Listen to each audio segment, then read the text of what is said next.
Shalom, selamat bergabung dalam program Baca Alkitab setiap hari. Saya berdoa semoga Bapak Ibu Saudaraku semua diberkati Tuhan melalui pendengaran dan perenungan firman Tuhan setiap hari. Selamat mendengar dan merenungkan. Tuhan Yesus memberkati. Keluaran pasal 22. Peraturan tentang jaminan harta sesama manusia. Apabila seseorang mencuri seekor lembu atau seekor domba dan membantainya atau menjualnya, maka ia harus membayar gantinya, yakni 5 ekor lembu ganti lembu itu dan 4 ekor domba ganti domba itu. Jika seorang pencuri kedapatan waktu membongkar, dan ia dipukul orang sehingga mati, maka si pemukul tidak berhutang darah. Tetapi jika pembunuh itu terjadi setelah matahari terbit, maka ia berhutang darah. Pencuri itu harus membayar ganti kerugian sepenuhnya. Jika ia orang yang tak punya, ia harus dijual ganti apa yang dicurinya itu. Jika yang dicurinya itu masih terdapat padanya dalam keadaan hidup, baik lembu, keledai atau domba, maka ia harus membayar ganti kerugian 2 kali lipat. Apabila seseorang menggembalakan ternaknya di ladangnya atau di kebun anggurnya, dan ternak itu dibiarkannya berjalan lepas sehingga makan habis ladang orang lain, maka ia harus memberikan hasil yang terbaik dari ladangnya sendiri atau hasil yang terbaik dari kebun anggurnya sebagai ganti kerugian. Apabila ada api dinyalakan dan api itu menjilat semak duri, tetapi tumpukan gandum atau gandum yang belum dituai atau seluruh ladang itu ikut juga dimakan api, maka orang yang menyebabkan kebakaran itu harus membayar ganti kerugian sepenuhnya.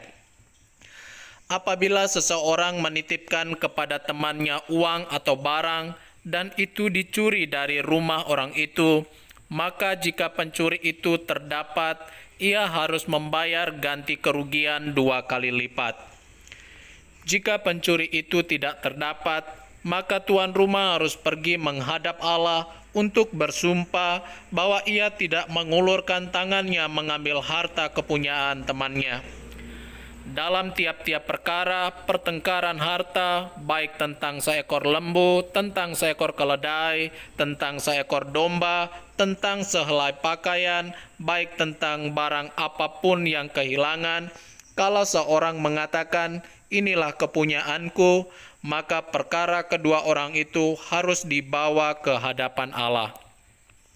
Siapa yang dipersalahkan oleh Allah haruslah membayar kepada temannya ganti kerugian 2 kali lipat.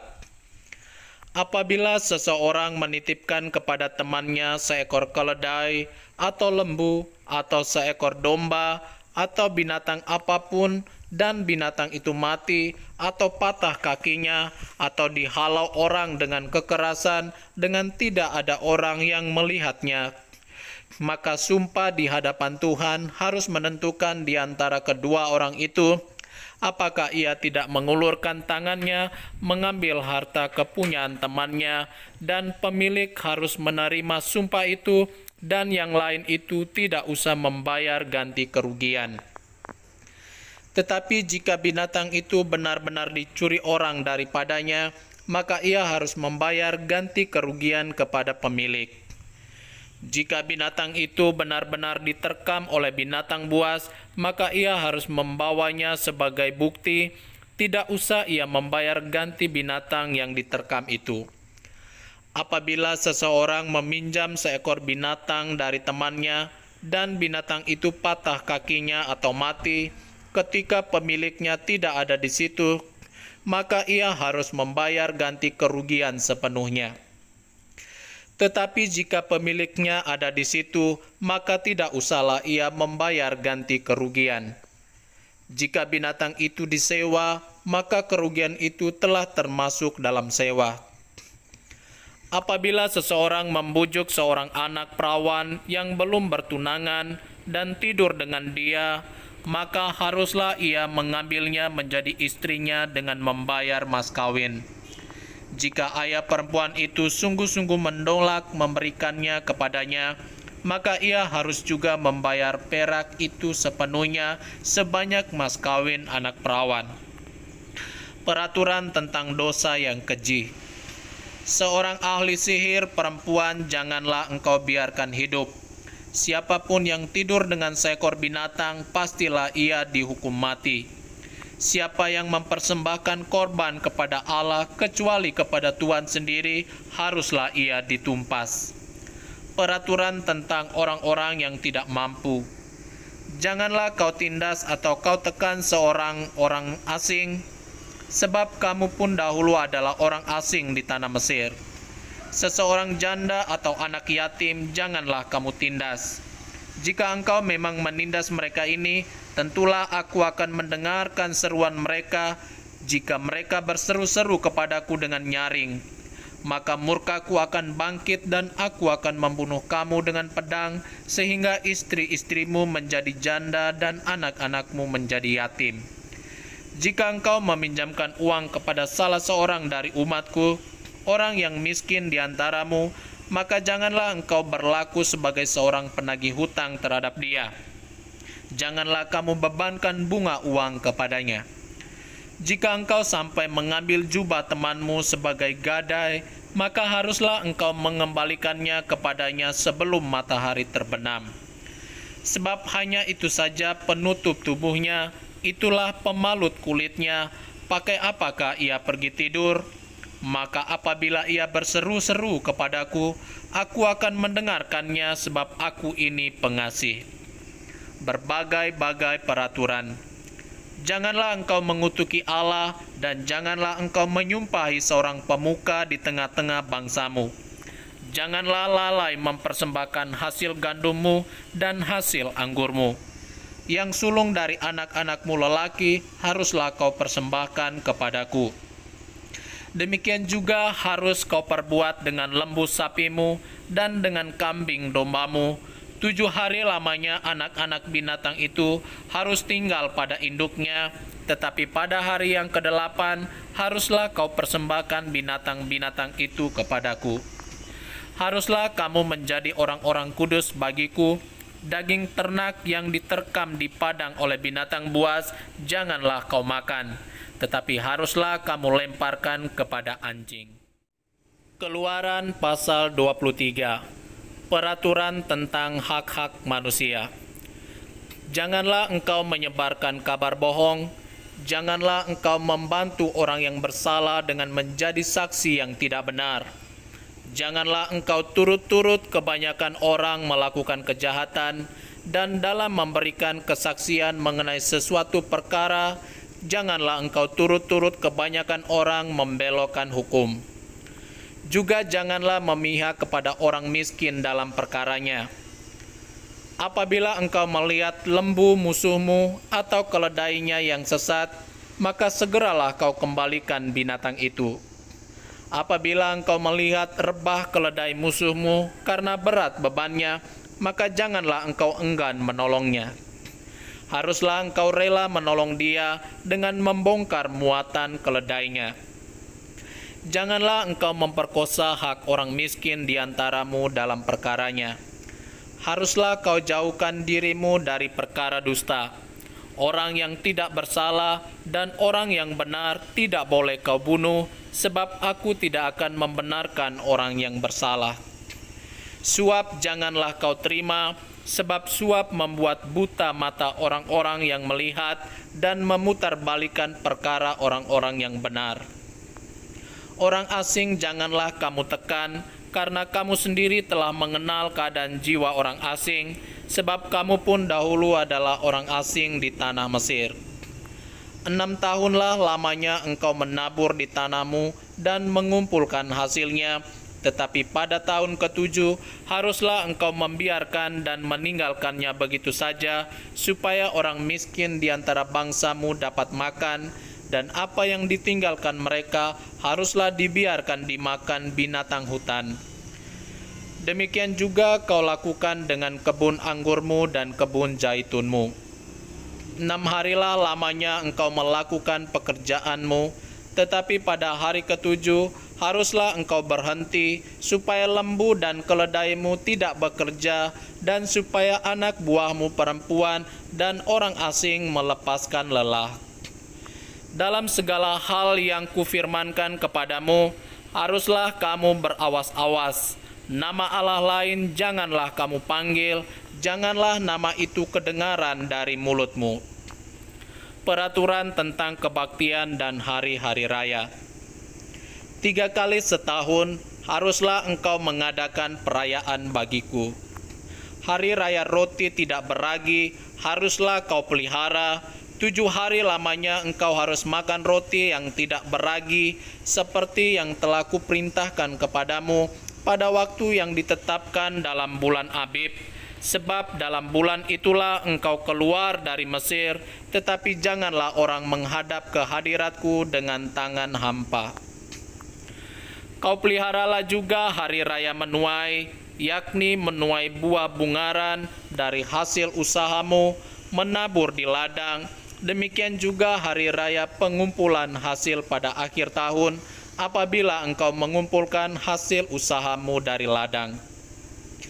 3 kali setahun semua orangmu yang laki-laki harus menghadap ke hadirat Tuhanmu, Tuhan. Janganlah kau persembahkan darah korban sembelihan yang kepadaku, beserta sesuatu yang beragi, dan janganlah lemak korban hari rayaku bermalam sampai pagi. Yang terbaik dari buah bungaran, hasil tanahmu, haruslah kau bawa ke dalam rumah Tuhan Allahmu. Janganlah kau masak anak kambing dalam susu induknya. Janji dan teguran kepada Israel. Sesungguhnya aku mengutus seorang malaikat berjalan di depanmu, untuk melindungi engkau di jalan dan untuk membawa engkau ke tempat yang telah kusediakan. Jagalah dirimu di hadapannya dan dengarkanlah perkataannya. Janganlah engkau mendurhaka kepadanya, sebab pelanggaranmu tidak akan diampuninya, sebab namaku ada di dalam dia. Tetapi jika engkau sungguh-sungguh mendengarkan perkataannya dan melakukan segala yang kufirmankan, maka aku akan memusuhi musuhmu dan melawan lawanmu.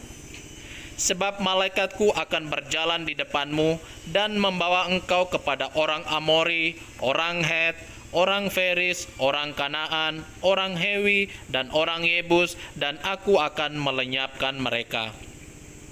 Janganlah engkau sujud menyembah kepada Allah mereka atau beribadah kepadanya, dan janganlah engkau meniru perbuatan mereka, tetapi haruslah engkau memusnahkan sama sekali patung-patung berhala buatan mereka, dan tugu-tugu berhala mereka haruslah kau remukkan sama sekali. Tetapi kamu harus beribadah kepada Tuhan Allahmu, maka Ia akan memberkati roti makananmu dan air minumanmu, dan aku akan menjauhkan penyakit dari tengah-tengahmu. Tidak akan ada di negerimu perempuan yang keguguran atau mandul. Aku akan menggenapkan tahun umurmu.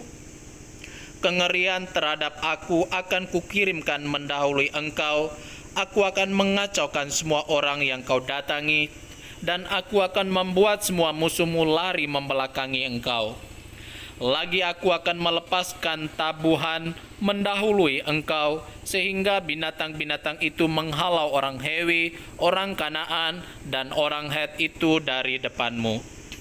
Aku tidak akan menghalau mereka dari depanmu dalam 1 tahun, supaya negeri itu jangan menjadi sepi, dan segala binatang hutan jangan bertambah banyak melebihi engkau. Sedikit demi sedikit aku akan menghalau mereka dari depanmu, sampai engkau beranak cucu sedemikian, hingga engkau dapat memiliki negeri itu. Aku akan menentukan batas daerahmu dari Laut Teberau sampai Laut Filistin, dan dari padang gurun sampai sungai Efrat, sebab aku akan menyerahkan penduduk negeri itu ke dalam tanganmu, sehingga engkau menghalau mereka dari depanmu. Janganlah mengadakan perjanjian dengan mereka ataupun dengan Allah mereka. Mereka tidak akan tetap diam di negerimu, supaya mereka jangan membuat engkau berdosa kepadaku dengan beribadah kepada Allah mereka, sebab tentulah hal itu menjadi jerat bagimu. Keluaran pasal 24. Upacara pengikatan perjanjian antara Tuhan dengan bangsa Israel. Berfirmanlah ia kepada Musa, "Naiklah menghadap Tuhan, engkau dan Harun, Nadab dan Abihu, dan 70 orang dari para tua-tua Israel, dan sujudlah kamu menyembah dari jauh." Hanya Musa sendirilah yang mendekat kepada Tuhan, tetapi mereka itu tidak boleh mendekat, dan bangsa itu tidak boleh naik bersama-sama dengan dia. Lalu datanglah Musa dan memberitahukan kepada bangsa itu segala firman Tuhan dan segala peraturan itu, maka seluruh bangsa itu menjawab serentak, "Segala firman yang telah diucapkan Tuhan itu akan kami lakukan." Lalu Musa menuliskan segala firman Tuhan itu. Keesokan harinya, pagi-pagi, didirikannya mezbah di kaki gunung itu dengan 12 tugu sesuai dengan ke-12 suku Israel. Kemudian disuruhnyalah orang-orang muda dari bangsa Israel, maka mereka mempersembahkan korban bakaran dan menyembelih lembu-lembu jantan sebagai korban keselamatan kepada Tuhan. Sesudah itu, Musa mengambil sebagian dari darah itu, lalu ditaruhnya ke dalam pasu. Sebagian lagi dari darah itu disiramkannya pada mezbah itu. Diambilnyalah kitab perjanjian itu, lalu dibacakannya dengan didengar oleh bangsa itu, dan mereka berkata, "Segala firman Tuhan akan kami lakukan dan akan kami dengarkan." Kemudian Musa mengambil darah itu dan menyiramkannya pada bangsa itu serta berkata, "Inilah darah perjanjian yang diadakan Tuhan dengan kamu berdasarkan segala firman ini." Dan naiklah Musa dengan Harun, Nadab dan Abihu, dan 70 orang dari para tua-tua Israel. Lalu mereka melihat Allah Israel, kakinya berjejak pada sesuatu yang buatannya seperti lantai dari batu nilam, dan yang terangnya seperti langit yang cerah. Tetapi kepada pemuka-pemuka orang Israel itu tidaklah diulurkannya tangannya, mereka memandang Allah lalu makan dan minum. Musa di Gunung Sinai. Tuhan berfirman kepada Musa, "Naiklah menghadap aku ke atas gunung, dan tinggallah di sana, maka aku akan memberikan kepadamu loh batu, yakni hukum dan perintah yang telah kutuliskan untuk diajarkan kepada mereka." Lalu bangunlah Musa dengan Yosua, abdinya, maka naiklah Musa ke atas gunung Allah itu. Tetapi kepada para tua-tua itu ia berkata, "Tinggallah di sini menunggu kami, sampai kami kembali lagi kepadamu. Bukankah Harun dan Hur ada bersama-sama dengan kamu? Siapa yang ada perkaranya, datanglah kepada mereka." Maka Musa mendaki gunung dan awan itu menutupinya. Kemuliaan Tuhan diam di atas gunung Sinai, dan awan itu menutupinya 6 hari lamanya. Pada hari ke-7 dipanggilnyalah Musa dari tengah-tengah awan itu. Tampaknya kemuliaan Tuhan sebagai api yang menghanguskan di puncak gunung itu pada pemandangan orang Israel. Masuklah Musa di tengah-tengah awan itu dengan mendaki gunung itu. Lalu tinggallah ia di atas gunung itu 40 hari dan 40 malam lamanya. Demikianlah firman Tuhan.